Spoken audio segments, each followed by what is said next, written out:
서로 인사 나누시겠습니다. 주님께서 부활하셨습니다. 찬송가 160장 우리 함께 찬송하시겠습니다.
우리 167장입니다.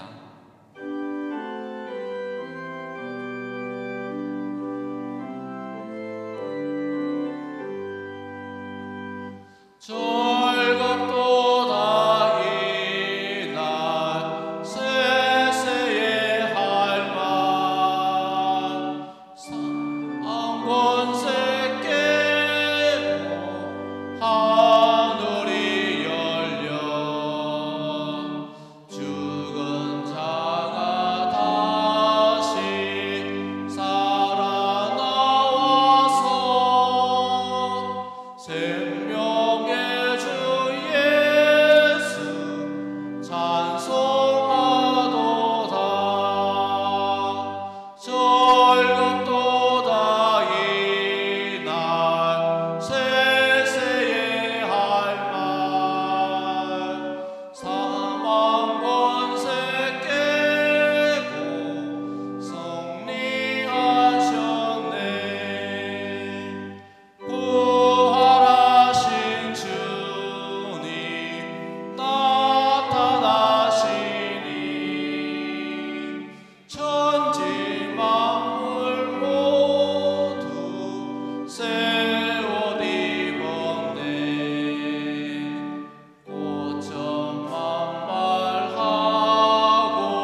171장 함께 찬송하겠습니다.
가능하신 분들은 다 같이 일어나셔서 찬송가 1장 부르시면서 부활주일 큰비 예배를 하나님 앞에 올리겠습니다.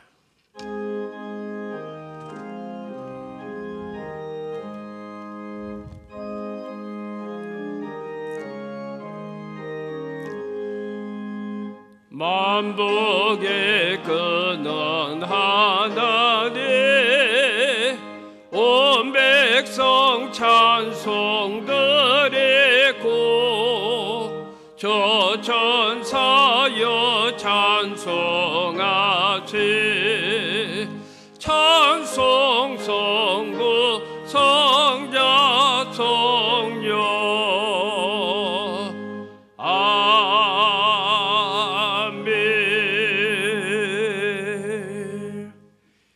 형제들아, 내가 이것을 말하노니 혈과 육은 하나님 나라를 이어받을 수 없고 또한 썩는 것은 썩지 아니하는 것을 유업으로 받지 못하느니라.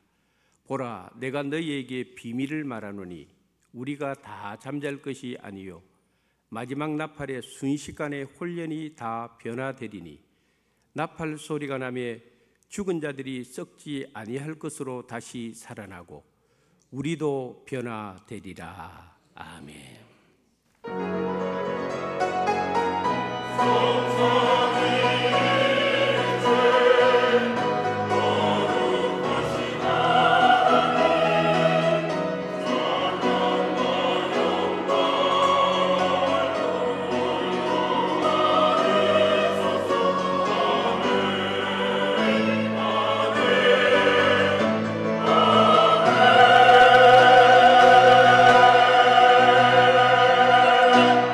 사망 권세를 깨뜨리고 부활하셔서 우리에게 사망과 죄와 죽음의 모든 것들을 다 무너뜨리고 소망을 주신 부활하신 주님을 찬양합니다. 오늘 거룩하고 복된 주일, 부활주일로 하나님 허락하여 주셔서 주님 전에 나와서 부활의 주님을 찬양하고 바라보며 부활의 산 소망을 우리 마음속에 새길 수 있는 귀하고 복된 주일을 주셔서 감사합니다. 이 예배 가운데 임재하여 주셔서 우리의 예배를 받아 주시옵소서. 오늘도 우리가 드리는 이 예배 순서 시작부터 마칠 때까지 부활의 주님 함께하여 주시옵소서. 예수님의 거룩하신 이름으로 감사하며 기원드리옵나이다. 아멘.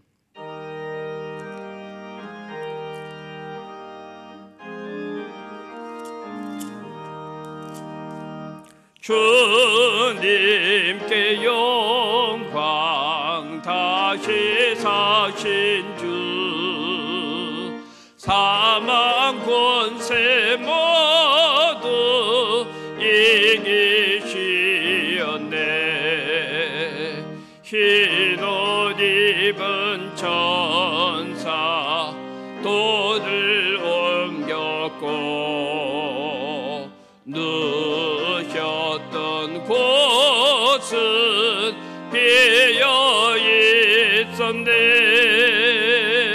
주님께 영광, 다시 사신 주 사망 권세 모두 이기시었네.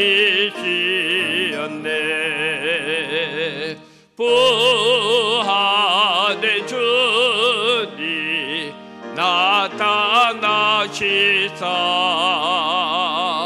두려움과 의심 물리치셨네. 주의 교회 기뻐 찬송하여라. 다시 사신 주님 죽음 이겼네. 주님께 영광, 다시 사신 주 사망 권세 모두 이기시었네. 생명의 임금 영광의 주님, 주님 없는 삶은 헛된 뿐이라. 주의 사랑으로 세상 이기고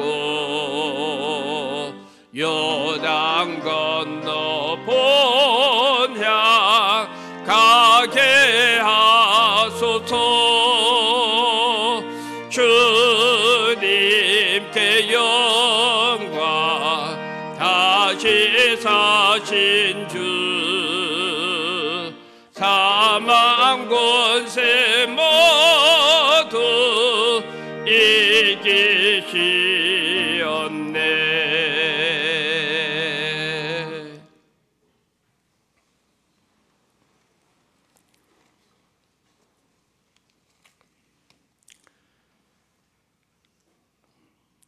내가 받은 것을 먼저 너희에게 전하였노니 이는 성경대로 그리스도께서 우리 죄를 위하여 죽으시고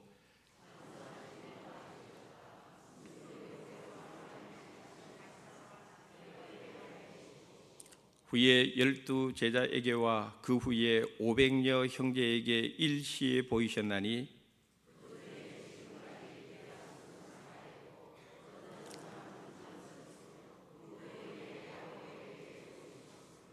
그 후에 모든 사도에게와 맨 나중에 만삭되지 못하여 난 자 같은 내게도 보이셨느니라.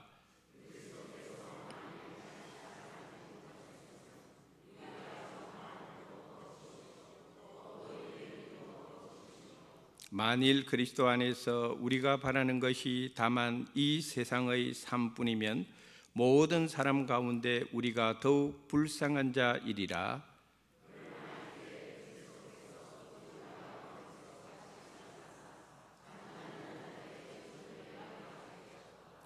아멘. 나는 전능하신 아버지 하나님 천지의 창조주를 믿습니다. 나는 그의 유일하신 아들 우리 주 예수 그리스도를 믿습니다. 그는 성령으로 잉태되어 동정녀 마리아에게서 나시고 본디오 빌라도에게 고난을 받아 십자가에 못 박혀 죽으시고 장사된 지 사흘 만에 죽은 자 가운데서 다시 살아나셨으며 하늘에 오르시어 전능하신 아버지 하나님 우편에 앉아 계시다가 거기로부터 살아있는 자와 죽은 자를 심판하러 오십니다. 나는 성령을 믿으며 거룩한 공교회와 성도의 교제와 죄를 용서받는 것과 몸의 부활과 영생을 믿습니다. 아멘.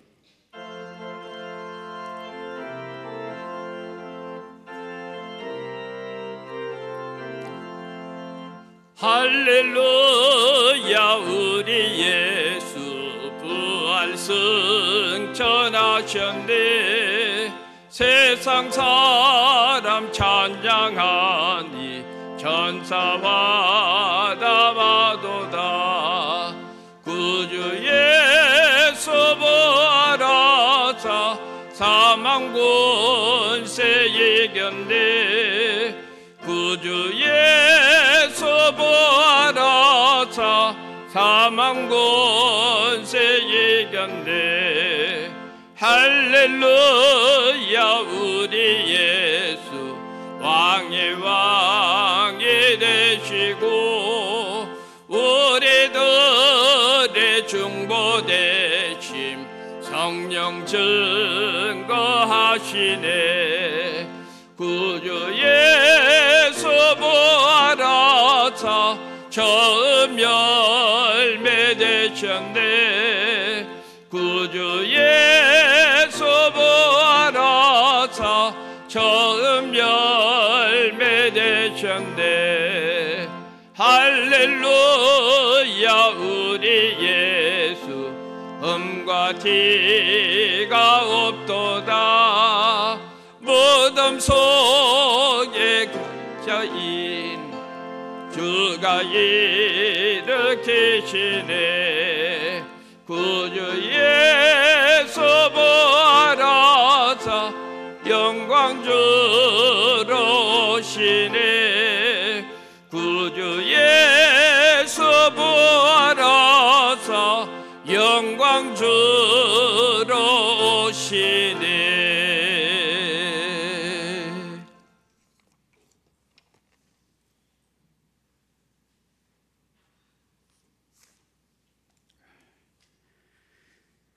우리의 죄짐 맡으시고 십자가 지신 예수님 은혜와 하나님 아버지의 사랑에 감사드립니다.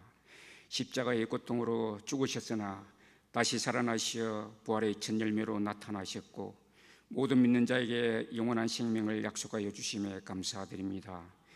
험한 세상 우리의 믿음을 흔들어 하나님으로부터 멀어지게 하고 부활신앙을 약하게 만드는 세상의 모든 죄악으로부터 보호하여 주시기 원합니다. 어떠한 환경 속에서도 생명의 근원이신 주님을 닮아 우리 자신의 마음을 지킬 수 있게 하시고 세상을 능히 이길 수 있게 하옵소서. 한 주간의 생활 속에 세상 냄새로 오염된 우리의 마음을 긍휼히 여기시어 용서하여 주시기 원하오며 어루만져 주시어 새 힘 얻게 하옵소서. 온 성도들 부활하신 예수님을 생각하며 기쁜 마음으로 찬양하는 찬양을 받으시며 영광을 받으옵소서. 존귀하신 이름을 찬양하는 심령마다 근심 걱정은 물러가고 하나님의 평강이 가득 넘쳐나게 하옵소서. 지난 고난주간 심령부흥 사경회와 특별 새벽기도회를 통해 은혜 주심을 감사드립니다. 세상의 것 다소간 부족하고 미흡하더라도 예수님 한 분만으로도 만족함을 누릴 수 있는 믿음 갖게 하시고 늘 동행하여 주시옵소서. 하나님 아버지, 예수님 다시 사신 부활주일에 그동안 교회를 떠났던 분들이나 예수님을 알지 못하는 분들을 모시는 홈커밍데이와 새생명 축제의 시간을 아울러 갖게 하심을 감사드립니다. 혹여 방문하신 분들 계신다면 전능하신 하나님 아버지의 한없는 사랑으로 돌봐주시기를 원하오며 은혜의 복을 충만하게 부어주시옵소서. 새로 오신 분들과 인격적인 만남의 시간을 허락하여 주시옵고 끊을래야 끊을 수 없는 하나님의 사랑 안에서 믿음이 자라나게 하옵소서. 성도들과도 깊은 교제와 만남의 시간을 통하여 교회에 잘 적응할 수 있도록 은혜를 더하여 주시옵소서.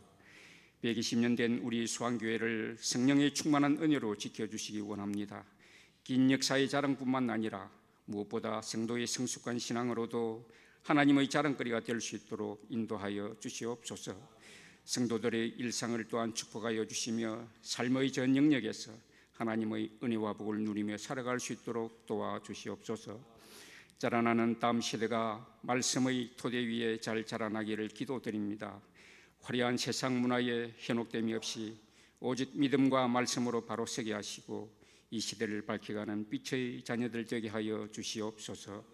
생명의 말씀을 전하시는 목사님과 부교육자님들에게 성령의 충만함을 주시옵소서. 하나님의 뜻을 바르게 알게 하시고 그 뜻 받들어 담대히 말씀 전하실 수 있도록 도와주시옵소서. 삶에 지쳐 주저앉은 생명들이 적절한 말씀을 공급받음으로 곳곳에서 일어난 역사가 있게 하옵소서. 이 시간 은정길 목사님 말씀 전하실 때 성령의 능력을 다하여 주시며 선포되는 말씀에 귀한 은혜가 임하는 복된 시간 되게 하여 주시옵소서. 정성껏 준비한 시온 찬양대의 찬양을 흠양하시며 모든 영광 주님께 올리옵고 사망 권세에 계시고 부활 성천하신 예수 그리스도의 이름으로 기도드리옵나이다. 아멘.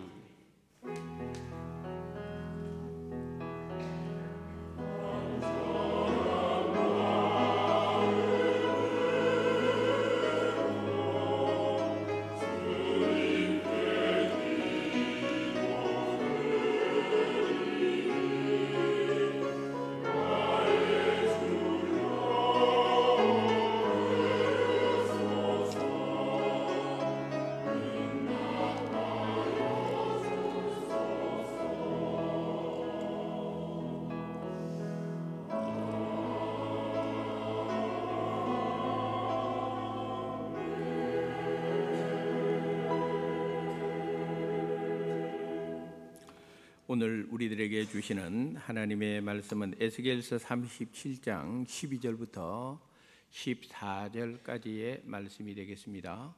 에스겔서 37장 12절부터 14절까지, 12절은 제가 읽고 13절은 여러분들이 읽고 14절은 한 음성으로 읽도록 하겠습니다. 제가 먼저 12절을 읽겠습니다. 그러므로 너는 대언하여 그들에게 이르기를 주 여호와께서 이같이 말씀하시기를 내 백성들아 내가 너희 무덤을 열고 너희로 거기에서 나오게 하고 이스라엘 땅으로 들어가게 하리라.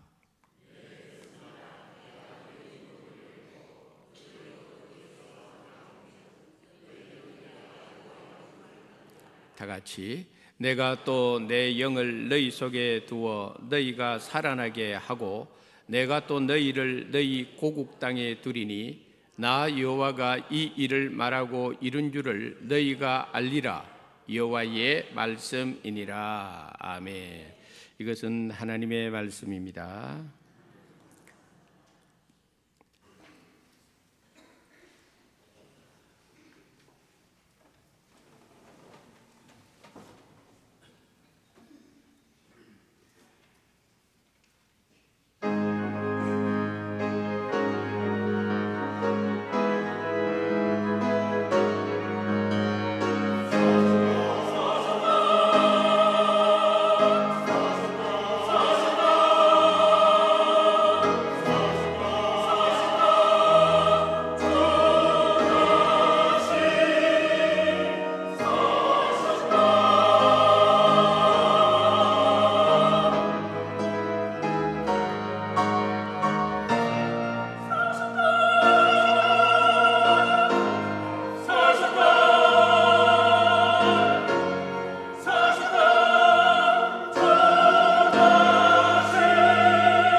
힘있게 부활의 산소망을 우리에게 다시 한번 깨닫게 해주는 귀한 찬양을 해주셔서 진심으로 감사를 드립니다. 우리 예수님은 우리의 모든 죄를 지시고 십자가에 달려 돌아가셨지만은 사흘 만에 부활하셨습니다. 할렐루야. 예수님의 부활은 거짓된 것이 아닙니다. 그것은 사실입니다. 오늘 이 땅에 많은 사람들이 세상에 종교가 많이 있기 때문에 그 종교는 따지고 보면 다 같다고 이야기합니다. 그러나 기독교를 제외하고 어느 다른 종교에서 부활을 이야기하는 종교는 없습니다. 그래서 기독교를 부활의 종교라고 이야기하는 것입니다. 오늘 우리가 살고 있는 이 땅 너무나 어지러운 그런 상황 속에 우리는 살고 있습니다. 갈 길을 잃어서 방하는 사람들이 많습니다. 전쟁의 소문이 일어나고 나라와 나라가 민족이 서로를 대적하고 기근과 지진이 곳곳에서 일어나고 자연재해로 수많은 사람들이 고통을 받고 있고 많은 사람들이 삶의 의미를 잃어가고 있는 이 시대 속에서 우리 주 예수 그리스도의 부활이 정말 소망이고 부활의 그 은혜가 이 땅의 모든 사람들에게 임하기를 주님의 이름으로 축복합니다. 금년도를 시작하면서 신년 특별 새벽기도를 가졌습니다. 혹시 신년 특별 새벽기도의 주제를 혹시 아시는 분이 있으면 기억나시는 분이 있으면 한번 말씀해 보실까요? 신년 특별 새벽기도에 어제 일도 기억 안 나는데 3개월 전의 이야기를 그렇습니다. 너무 기억력이 좋은 것도 문제고 기억력이 없는 것도 문제입니다만은 신년 특별 새벽기도의 주제는 에스겔서 37장 3절의 말씀을 가지고 이 뼈들이 능히 살겠느냐 하는 주제를 가지고 제가 한 주간 동안 말씀을 전했습니다. 에스겔 선지자 이전에 그분은 원래 제사장이었습니다. 그런데 하나님께서 어느 날 이 에스겔 제사장에게 선지자적 사명을 내려주셨고 그래서 22년 동안 하나님의 선지자의 역할을 감당하게 되었는데 그때의 남쪽 유다가 바벨론의 공격을 받고 있었습니다. 그래서 바벨론의 공격에 의해서 1차 때 누가 잡혀가는가 하면 우리가 잘 아는 다니엘이 잡혀가고 그 다음에 2차 바벨론 또 공격이 임했을 때에 그때의 이 에스겔 선지자가 포로로 바벨론에 잡혀가게 되는 것입니다. 그리고 3차 바벨론 공격이 있었을 때에 남쪽 유다는 완전히 무너지고 말았던 것입니다. 에스겔이라고 하는 이름의 뜻은 뭐냐면은 하나님이 강하게 하신다. 한번 따라합시다. 하나님이 강하게 하신다. 에스겔 이름처럼 저와 여러분의 삶 속에 날마다 하나님이 강하게 해주시는 은혜를 누리기를 주님의 이름으로 축복합니다. 우리가 잘 아는 대로 솔로몬이 죽고 나서 그 아들 르호보암 왕 때에 이스라엘은 두 쪽으로 나눠지게 됩니다. 남쪽을 일컬어서 남유다라고 불렀고 북쪽을 일컬어서 북이스라엘이라고 부르고 남쪽 유다, 북쪽 이스라엘이 각자 독자적인 왕들을 세워 나가서 나라를 이끌게 되는데 BC 722년에 북쪽 이스라엘이 먼저 아수르라고 하는 나라에 망하고 맙니다. 그로부터 130여 년이 흐른 후에 남쪽 유다는 바벨론이라고 하는 신흥 강대국에 의해서 망하게 되었습니다. 남쪽도 북쪽도 다 하나님의 백성들인데 이 하나님의 백성들이 어쩌다가 이렇게 쫄딱 다 망하고 말았고 많은 하나님의 백성들이 이방 나라로 포로로 잡혀가는 신세가 되고 말았습니다. 왜 하나님의 백성들이 망해야 되는가? 왜 하나님의 백성들이 이렇게 비참해져야 되는가? 그 이유는 이 하나님의 백성들이 하나님 주신 말씀대로 살지 않았기 때문에 그렇습니다. 하나님의 백성됨의 사명을 망각했기 때문에 그렇습니다. 그러니 나라가 망해도 포로가 되어도 하나님을 원망할 수가 없었던 이야기입니다. 회개할 기회를 주었습니다. 안 됐습니다. 돌이킬 수 있는 기회를 주었습니다. 안 됐습니다. 그러다가 북쪽 이스라엘이 망했습니다. 그러다가 남쪽 유다도 역시 망했습니다. 구덩이는 스스로 판 것이지 누가 판 것이 아닙니다. 결국은 멸망의 구덩이를 스스로 파고 그 속에 그들이 그냥 다 들어가게 된 것입니다. 그리고 나서 남쪽 유다는 무엇이 되었느냐면은 바짝 마른 뼈가 되었습니다. 생명력이 없습니다. 생기가 있을 수가 없습니다. 완전히 죽은 상태입니다. 그래서 오늘 하나님께서 에스겔 선지자를 통하여 남쪽 유다 백성들의 당시의 상황을 뭐라고 표현되어 있는가 하면 너희 무덤이라는 표를 썼습니다. 너희는 무덤 안에 다 들어가 있는 존재다. 무덤은 살아있는 자들이 들어가는 것이 아니고 죽은 자들이 들어가는 것인데 남쪽 유다 백성들이 지금 전부 다 무덤 안에 갇혀있는 신세와 마찬가지다 하는 것을 하나님께서 에스겔 선지자를 통하여 지적을 하고 있는 것입니다. 에스겔 37장에 나타난 남쪽 유다의 백성들의 모습은 더 이상 살아날 가망성이 1%도 없습니다. 이제 하나님의 백성들이 회복될 소망 전혀 없습니다. 바짝 말랐습니다. 그렇다면 이대로 이제 하나님의 백성들은 끝이 나야 됩니까? 만약에 하나님의 백성들이 이렇게 무너진다면, 이렇게 끝이 난다면 우리는 하나님께 이렇게 물을 수 있습니다. 이렇게 끝날 것 같으면 왜 하나님의 백성으로 삼으셨냐 이 말입니다. 이렇게 무너질 것 같으면, 이렇게 창피하고 그리고 수치를 당하는 백성으로 완전히 역사 속에서 잊혀질 것 같으면 무엇 때문에 하나님께서 이스라엘을 당신의 백성으로 삼으셨습니까? 이런 지경으로 만들 것 같으면 이런 질문 우리 할 수가 있습니다. 그런데 오늘 본문에 보니까 하나님께서 놀라운 약속을 마른 뼈와 같은 죽어버린 남쪽 유다 백성들을 향하여 하나님께서 약속을 해주고 있는 귀한 말씀이 있습니다. 반전의 드라마를 하나님께서 보여주고 있습니다. 그래서 오늘 이 본문의 말씀을 가지고 2025년 부활절 우리가 함께 은혜를 나누고자 하는 제목은 너희 무덤을 열고입니다.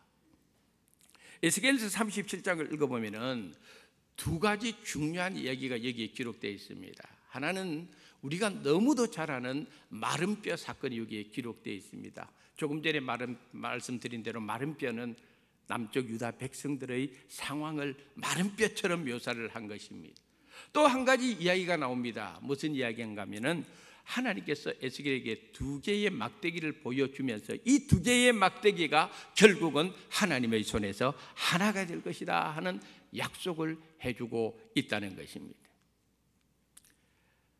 우리가 많이 들었던 이야기 중에 이런 글이 하나 있습니다. 그게 뭐냐면은 인간의 소망이 끝나는 지점에서 하나님의 소망은 시작된다 하는 말이 있습니다. 한번 따라 하실까요? 인간의 소망이 끝나는 지점에서 하나님의 소망은 시작된다. 할렐루야. 이게 지금 에스겔 37장에서 우리에게 가르쳐주는 교훈입니다. 마른 뼈입니다. 무덤 속에 다 갇혀 있습니다. 인간적으로 보면 모든 것이 절망적인 상태인데 인간의 소망이 끝나는 그곳에서 하나님은 에스겔 선지자를 통하여 소망이 시작된다는 것을 보여주고 있다는 것입니다. 저는 이 이야기를 아주 오래전에 들었습니다. 제가 신학대학원 다닐 때에 어느 날 우리 아버지가 위암에 걸렸습니다.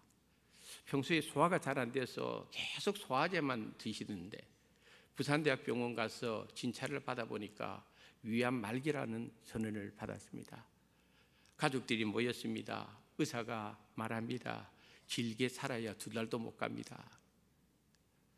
정말 그 소식을 듣고 얼마나 당황했고 얼마나 큰 충격을 받았는지 모릅니다.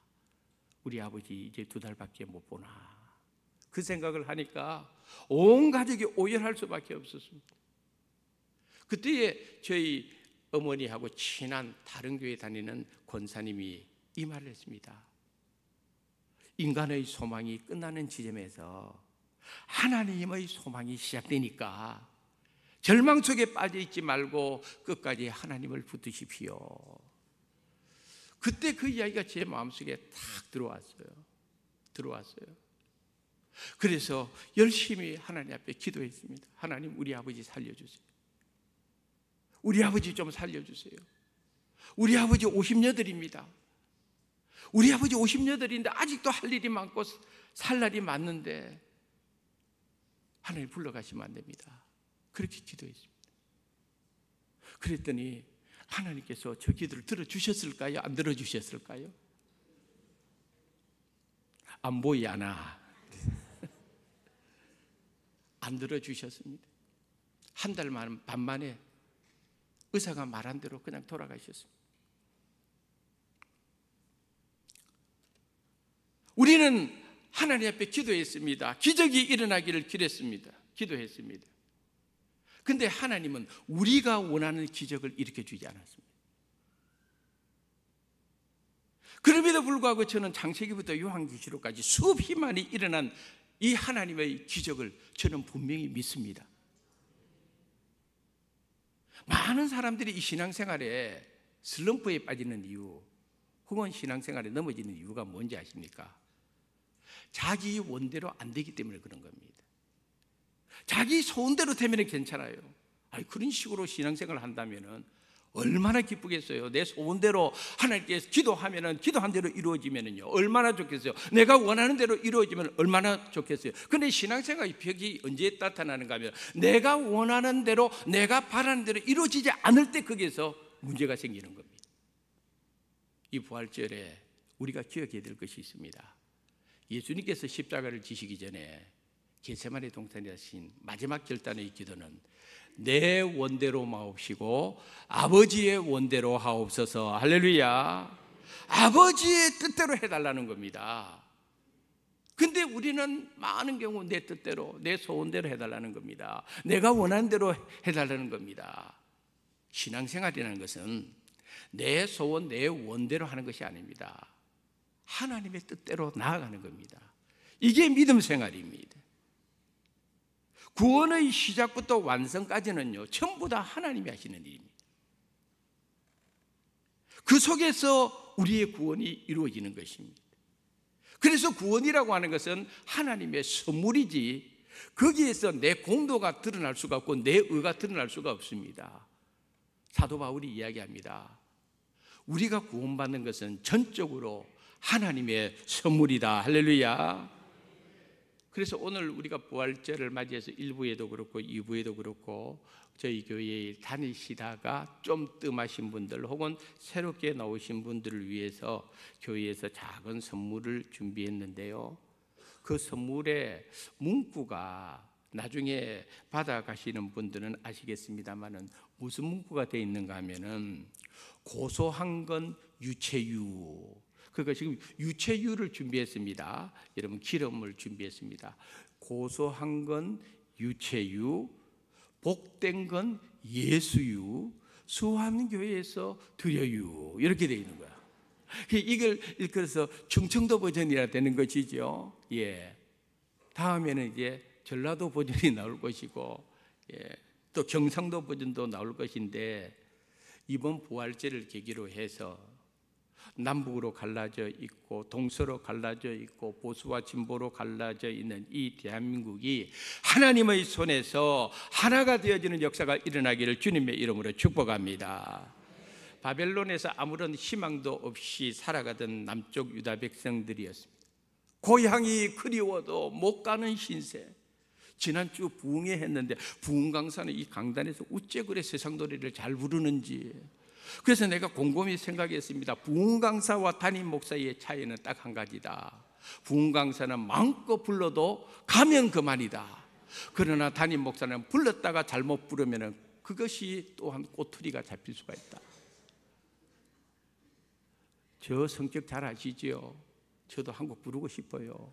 부르면 잘 부른다니까요. 그렇습니다. 포로로 잡혀갔으니까 바벨론 땅에서 남쪽 유다 백성들이 얼마나 무시당하고 살았겠습니까? 얼마나 창피당하며 살았겠습니까? 예배를 드리고 싶어도 그 땅에서는 예배를 드릴 수가 없었습니다.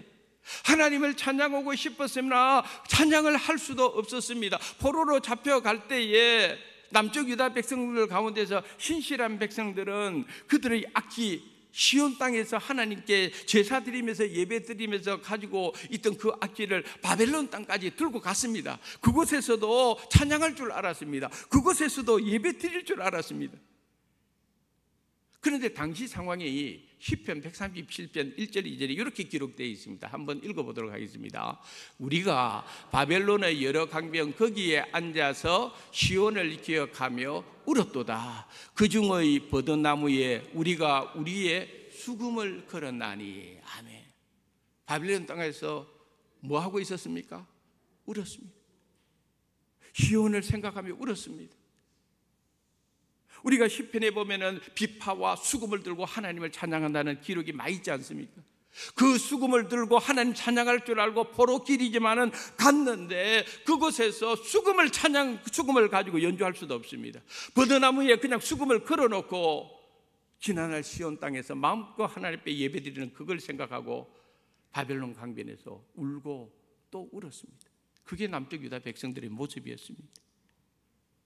그것으로 끝나지 않습니다. 바벨론 사람들이 얼마나 남쪽 유다 사람들을 조롱하고 멸시했는지 시편 137편 3절 4절에 이렇게 기록되어 있습니다. 읽겠습니다. 이는 우리를 사로잡은 자가 거기서 우리에게 노래를 청하며 우리를 황폐하게 한 자가 기쁨을 청하고 자기들을 위하여 시온의 노래 중 하나를 노래하라 함이로다. 우리가 이방 땅에서 어찌 여호와의 노래를 부를까. 아멘. 우리가 드리는 찬양은 누구를 위한 찬양이에요? 하나님께 돌리는 찬양이에요. 근데 바벨론 사람들이 포로로 잡아온 남쪽 유다 백성들에게 하나님을 위한 찬양을, 자기들을 위해서 너희들 노래 한 곡 불러봐, 노래 한 곡 불러보라니까 얼마나 무시당하는지 모릅니다. 얼마나 창피당하는지 모릅니다. 서커스단에 재롱처럼 말이죠. 남쪽 유다 백성들이 바벨론 사람들 앞에서 그런 식으로 모욕을 당했다는 것입니다. 우리는 종종 이런 말을 합니다. 아유, 요새 사는 게 아니야. 사는 게 아니야. 근데 다 살아있잖아요. 그렇죠? 그 말 하면서도 살아있어요. 그 말 하면서도 호흡하고 있어요. 그 말 하면서도 움직이고 있어요. 그 말 하면서 새끼밥 다 먹고 있어요. 그러면서도 사는 게 아니라고 말합니다.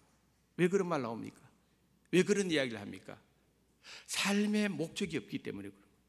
삶의 방향을 잃어버렸기 때문에 그런 거예요. 그러니까 지금 내가 지금 사는 건지 죽는 건지도 모르는 거예요.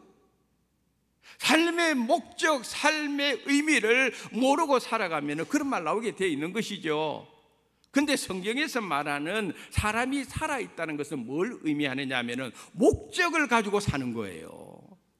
의미를 가지고 살아가는 거예요. 내 삶의 의미, 거기에서 내 존재의 의미, 가치를 깨닫는 것입니다. 이게 성경에서 말하는 인간학입니다. 하지만 바벨론의 포로로 잡혀간 남쪽 유다 백성들은요, 존재의 이유를 모르는 거예요.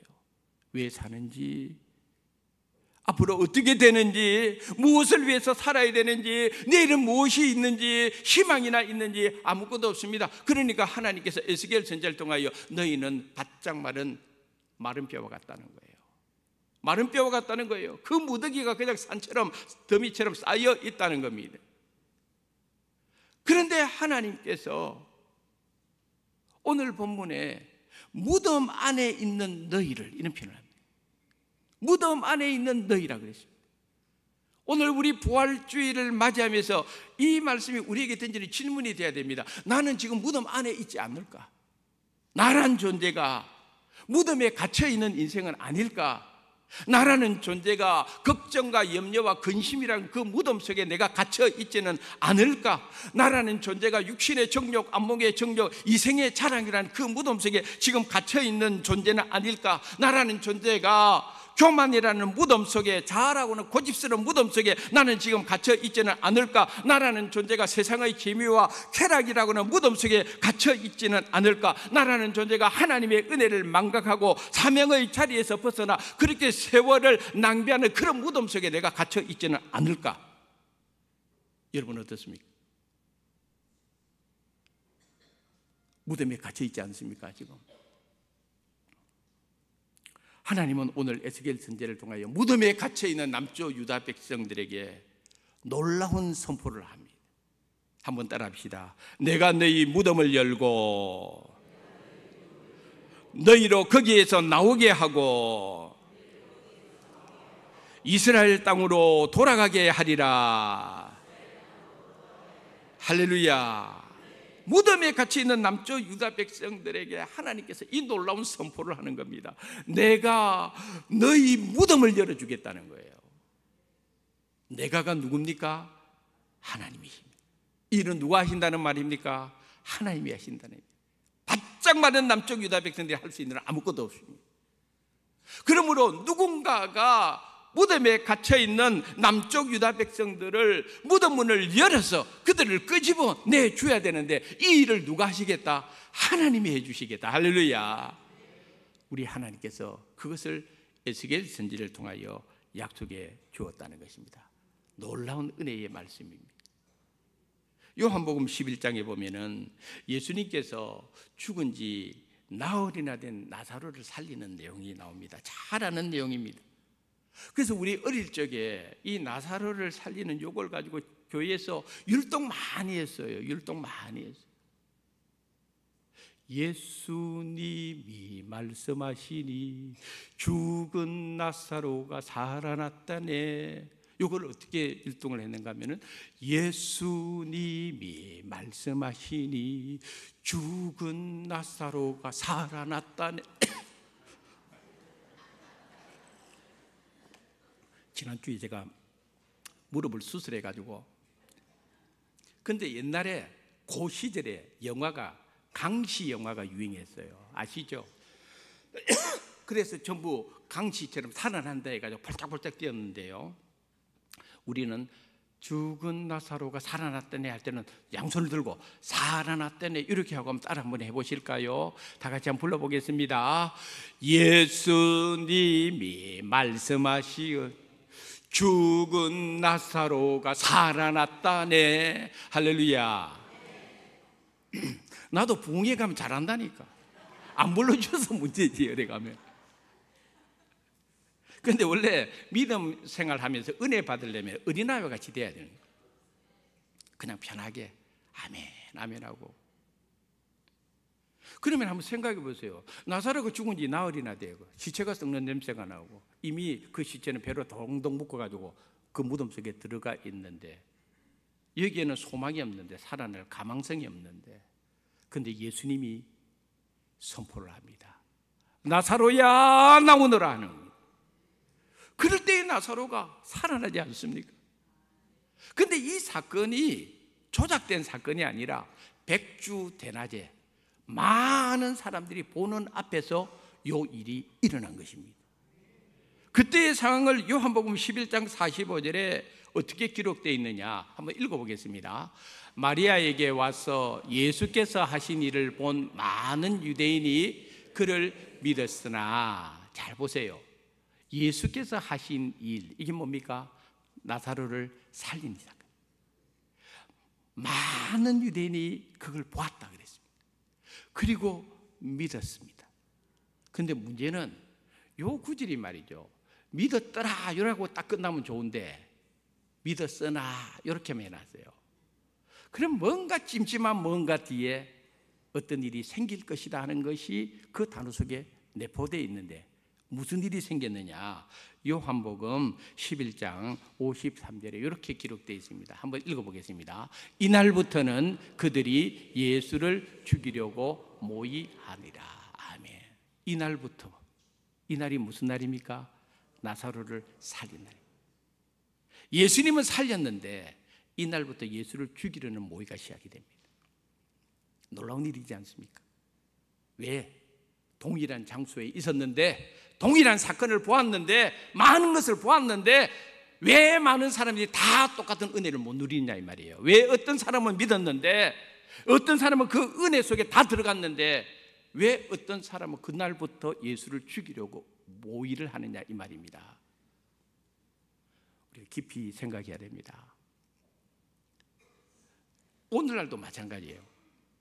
우리가 지난주에 부흥회를 했습니다마는 부흥회에 은혜를 받으려고 모이는 것이 부흥회입니다. 1년 365일 엄정길 목사 설교를 듣는 것은 그거는 그냥 매주 듣는 것이고 한 번씩 특식을 먹어야 되기 때문에 부흥회하는 거예요. 그래서 외부 강사를 불러가지고 한 3일 정도 할 때에 그때는 또 색다른 은혜가 또 부어지잖아요. 색다른 은혜가. 그런데 한번 생각해 보세요. 저는 우리 교회에 그런 일이 없었으면 좋겠어요. 은혜를 받으려면 다 받기를 원합니다. 할렐루야. 믿으면 다 믿기를 원합니다. 할렐루야. 근데요, 동일한 은혜의 사건 속에 들어가 있으면서도 그 은혜를 받아들이는 사람이 있고 믿는 사람이 있고 누리는 사람이 있는 반면에 어떤 사람은요, 웃기고 자빠졌네 이런 소리 한다니까. 예? 어떤 부흥 강사에 이번에 참 많이 웃었죠. 많이 웃었죠. 웃으면요, 치료제입니다. 영혼의 치료제입니다. 그 웃으면서 치유되고 웃으면서 은혜 받는데 어떤 사람은 웃으면 자빠졌네, 웃고 뭐 그런 소리 한다니까. 웃기고 자빠졌네 이런 소리 한다니까. 우리 교회에서 그런 게 아니고 예를 들어서 그렇다 이 말이에요. 사랑하는 성도 여러분, 교회의 존재 이유가 뭐라고 생각하십니까? 교회의 존재 이유는 다른 데 있지 않습니다. 교회의 사명은 어디에 있느냐 하면은 사람들로 하여금 생명의 길로 나아가게 만드는 것이 교회의 사명입니다. 그래서 이 교회는요, 교회에서 어떤 잔치를 한다, 누군가를 초대한다 할 때 이 초청장은 세상에 나와 있는 많은 초청장들이 있고 그 나름대로 의미가 있지만 교회에서 하는 초청장은요, 특별한 초청장입니다. 무슨 초청장이냐면은 구원의 초청장이라는 거예요. 누군가를 통해서 오늘 교회 한번 와보세요, 오늘 우리 예배 드려보세요, 이렇게 말을 할 때에 그 초청을 받는 대상은 그 사람에게 집중하지만은 그 배후에는 누가 역사하고 계신다? 예수님이 역사하시는 거예요. 그래서 우리가 찬양하지 않습니까? 예수가 우리를 부르는 소리, 그 음성 부드러워. 할렐루야. 강단에서 찬송가 부르는 건 전혀 문제가 없어요. 예수님이 부르는 거예요. 왜 부르십니까? 그 영혼을 사랑하기 때문에 부르는 거예요. 왜 부르십니까? 그 영혼 지옥 가지 않고 구원받도록 하기 위해서 예수님께서 불러주시는 것이. 오늘 이 자리에 어쩌다가 오신 분 잘 오셨고 처음 오신 분도 잘 오셨고, 그 부르심 속에는 주님의 부르심이 있다는 걸 알아야 됩니다. 다시 오늘 본문으로 돌아가서 14절에 보면은 내가 또 내 영을 너희 속에 두어 너희가 살아나게 하고 이렇게 기록되어 있습니다. 이 말씀이 참 중요합니다. 우리가 잘 아는 대로 에스겔 선지자를 통하여 하나님께서는 마른 뼈를 향하여 대언하라, 마른 뼈들아, 대언을 했더니 그 마른 뼈에 뼈들이 연결이 되어가지고 사람 모양을 울고 거기에 힘줄이 막 붙어가지고 그래서 결국 뭐가 되었습니까? 하나님의 군대처럼 되어버렸어요.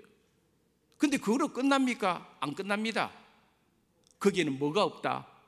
생기가 아직 안 들어갔어요. 하나님의 영이 아직 안 들어갔어요. 모양은 사람 모양처럼 됐지만은 아직은 사람이 아니다 이 말이에요.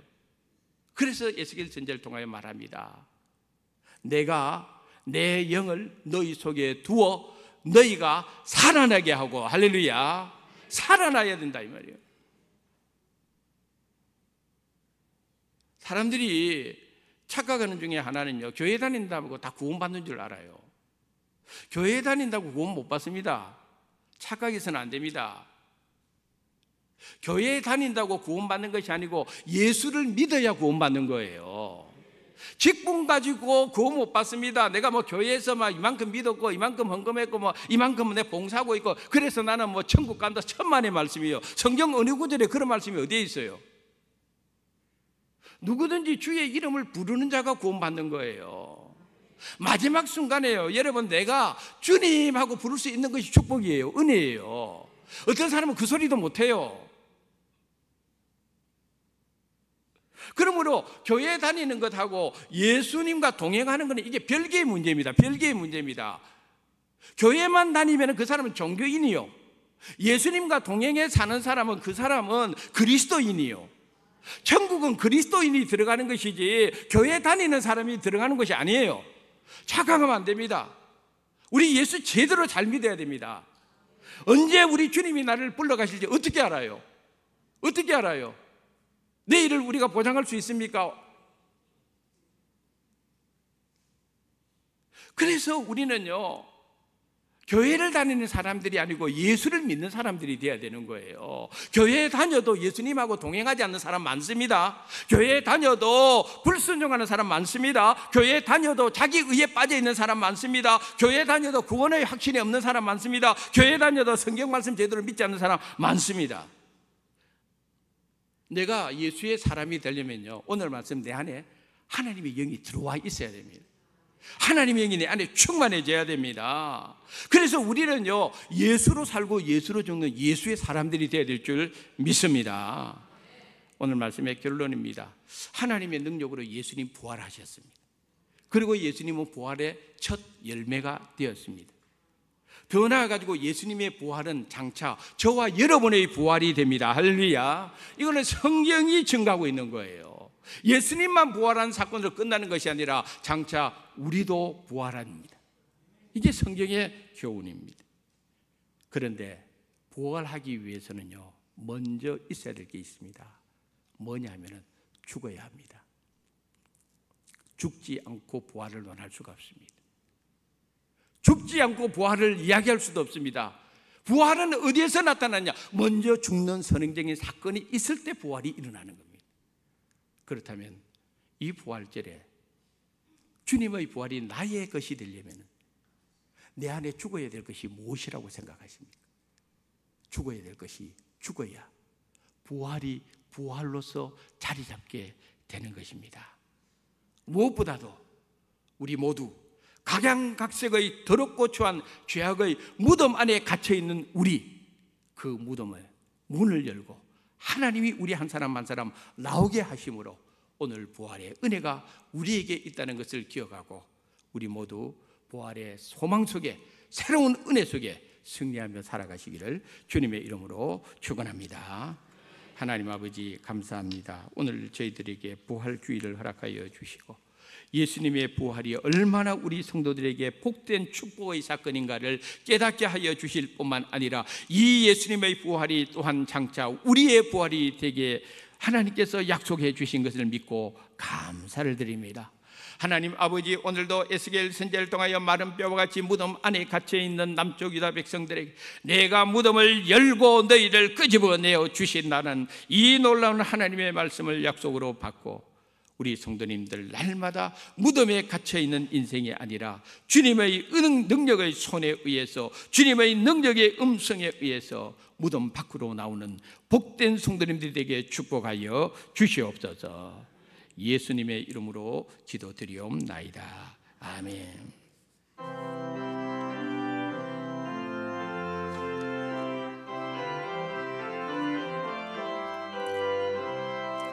예수 부활하였으니 할렐루야. 만민 찬송하여라.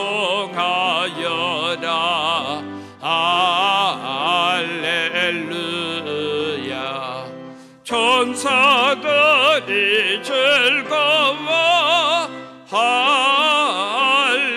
할렐루야.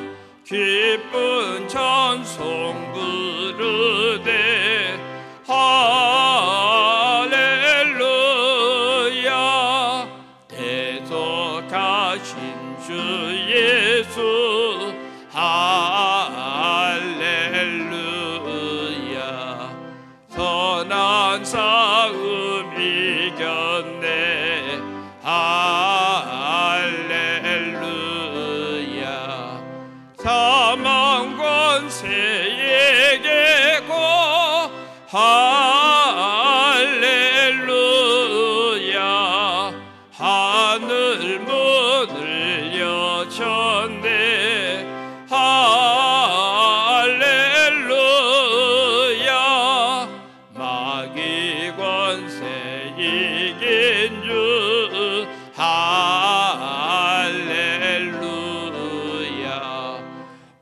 왕의 왕이 되셨네. 할렐루야. 높은 데는 세상에 할렐루야. 널리 반포하여라. 할렐루야. 길과 진리 되신 주 할렐루야. 우리 부활하겠네. 할렐루야. 부활 생명 되시네. 할렐루야. 우리 부활하겠네. 할렐루야. 아멘. 하나님, 은혜를 감사합니다. 주께서 베푸르신 사랑과 은혜를 어떻게 다 측량하며 헤아릴 수 있겠습니까? 그저 모든 것이 하나님께로부터 왔고 모든 것을 하나님의 은혜로 누리고 있는 줄 믿습니다. 받은 바 은혜와 사랑에 감사해서 믿음의 고백과 더불어 주님 앞에 구별하여 이 예물을 드립니다. 하나님께서 기쁨으로 받아 주시옵소서.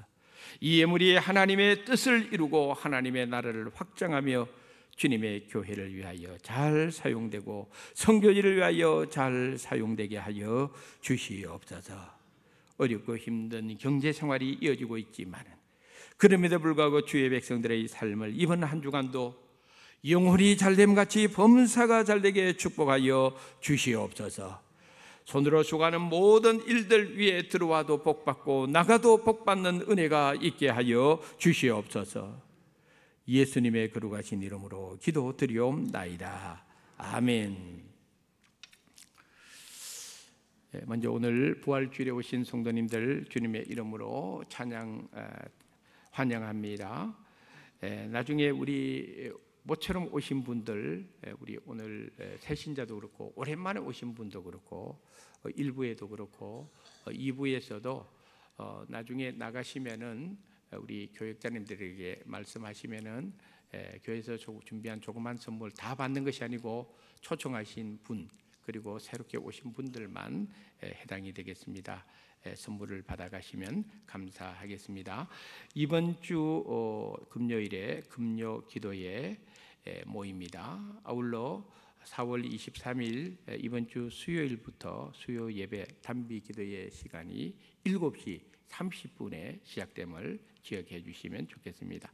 오늘 오후 예배는 우리 교회 자체적으로 예배는 없습니다. 오늘 부산 지역 교회들이 연합해서 예배를 드리기로 결의를 했습니다. 그래서 오늘 오후 3시에 남산동의 부산 외국어대학교 운동장에서 부활절 연합 예배를 드리는데 가실 분들은 교회에서 2시 15분에 출발을 하겠습니다. 개별적으로 가실 분들, 대중교통을 이용하실 분들은 그곳에 남산동역으로 가보면은 그게 셔틀버스도 운행이 되고 큰 버스도 운행이 되고 잘 안내를 해드립니다. 그러므로 오늘 오후에 부활절 연합예배 우리 성도님들께서 많이 참석을 해주시면 감사하겠습니다. 다음 주일에 우리 교회에서 장로 은퇴 우리 이상만 장로님 권사 임직 5분 다음 주에 은퇴 및 임직 감사 예배를 오후 3시에 다음 주일에 드리도록 하겠습니다. 그 다음에 사송 영락교회가 부산 남로의 주관으로 헌당식을 합니다. 사송 지역의 영락교회, 서울 영락교회에서 70주년 기념으로 거기에 교회를 하나 세워놨습니다. 그게 일대 목사님으로 감사하게도 우리 수안교회의 전형 목사님께서 그곳의 일대 목사님으로 부임하게 되었기 때문에 이번에는 노회 주간으로 헌당 예배를 드리게 되겠습니다. 이번 주 토요일입니다. 출발은 오전 10시에 저희 교회에서 출발을 하는 것을 알려드립니다. 시간 되시는 분들 많이 가주시면 좋겠습니다. 알림란으로 넘어가서 은퇴권사 야외가 이번 주 목요일에 있습니다. 그 다음에 수안 유치원 및 유치부 주간 어린이 초청장치 5월 16일, 17일 우리 교회 마당에서 이루어집니다. 자세한 내용은 교회 곳곳에 붙어진 포스터를 참고해 주시고 기도 많이 해주시고 우리 주변 지역에 많은 우리 아이들이 이번 이 초청장치에 나올 수 있도록 우리 성도님께서 기도해 주시면 감사하겠습니다. 그 다음에 이번 주 화요일에 제90회 부산 남노회 정기노회가 덕천교회에서 오전 9시부터 밤 10시까지 진행이 되겠습니다. 그런 거로 이번에는 목회자들이 노회에 참석하기 때문에 에스더 권사에는 따로 모이지 않습니다. 오늘도 우리 연호 한의원 원장 되시는 우리 안윤 원장님께서 무료로 우리 지난번에 했던 장소에서 상담을 해 주십니다. 참여해 주시면 좋겠습니다. 그 다음에 장기 입원 한우들을 위해서 계속적으로 기도해 주시기를 부탁드리겠습니다. 오늘 감사하게도 우리 황경자 권사님 일부에 건강을 많이 회복해서 오늘 일부 예배에 나왔습니다. 오늘 2부 예배에는 우리 저 위에 보니까 최지현 우리 최경출 집사님 우리 따님 지연이 최지연 아까 보이더니 최지연 왔습니다. 그 다음에 우리 김덕희 권사님 모시고 왔어요. 김정숙 어디 계십니까? 김덕희 권사님 모시고 저쪽에 계시네요. 대단히 반갑습니다. 그 다음에 저희 교회에 이차재 엄옥경 집사님의 딸 이은혜 그리고 사위 김우일 그리고 아이 김지안 저 오자실에 있습니다. 아까 예배 전에 와서 기도를 받았습니다. 주님의 이름으로 축복합니다.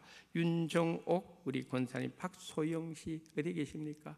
박소영 씨 박소영 씨 감사합니다.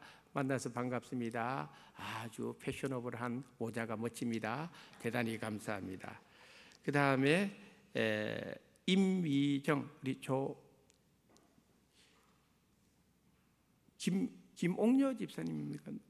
아닌가요? 조옥녀 인도자가 조옥녀로 임미정 씨 어디 계십니까? 임미정 씨. 네네 감사합니다. 우리 박수로 환영해 주시면 좋겠습니다. 고맙습니다. 감사합니다. 주님의 이름으로 사랑하고 축복합니다. 나가실 때에 꼭 귀한 교회에서 준 별거 아니지만은 자그마한 선물 사랑의 선물을 받아가시면 좋겠습니다. 다른 광고 없으시면 우리 다 같이 일어나셔서 살아계신 주 1절만 부른 후에 축도하심으로 부활주일 예배를 마치도록 하겠습니다.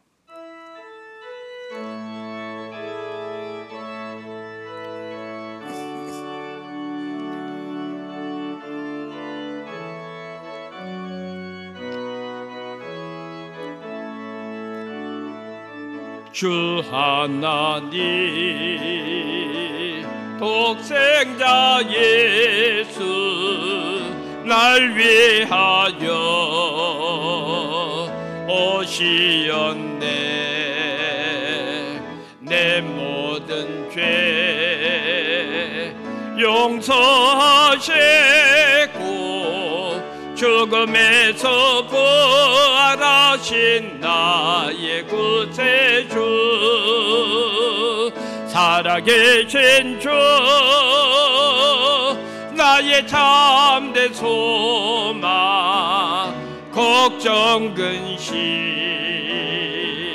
전혀 없네. 사랑해 주네 갈 길 인도하니 내 모든 삶의 기쁨 너 살아계신 주 한 번 더 부르겠습니다. 살아계신 주 나의 참된 소망 걱정 근심 전혀 없네. 사랑의 주내 갈 길 인도하니 내 모든 삶의 기쁨 늘 충만하네.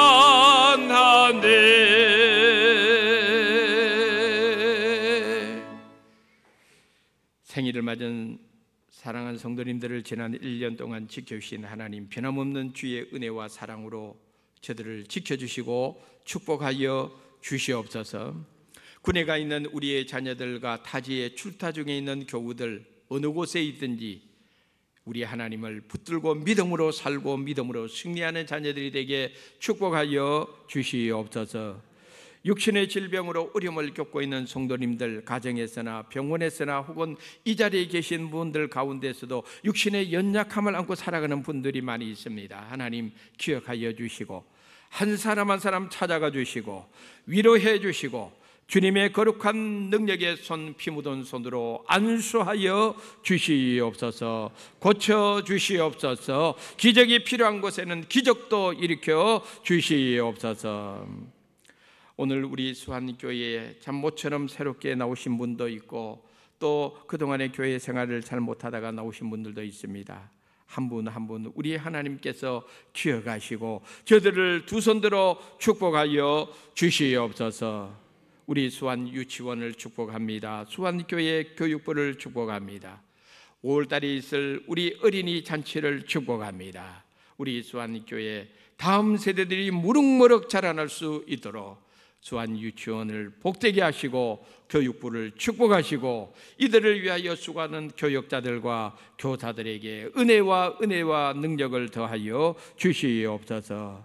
우리 수한교회 선교지와 선교사님들을 축복합니다. 그 땅에서 선교의 풍성한 열매 많이 거두게 하시고 하나님께 영광 돌리는 선교지가 되게 우리 선교사님들을 지켜 주시옵소서. 지금은 우리 주 예수 그리스도의 은혜와 하나님 아버지의 크신 사랑하심과 성령님의 위로 감화 교통 역사하심이 오늘 하나님의 귀한 말씀을 마음에 새기고 부활의 산소망으로 거칠고 험한 세상 믿음으로 승리하기를 원하는 모든 성도님들 머리 위에 이제로부터 영원까지 하나님의 은혜와 복이 늘 함께 하시기를 간절히 축원드리옵나이다. 아멘.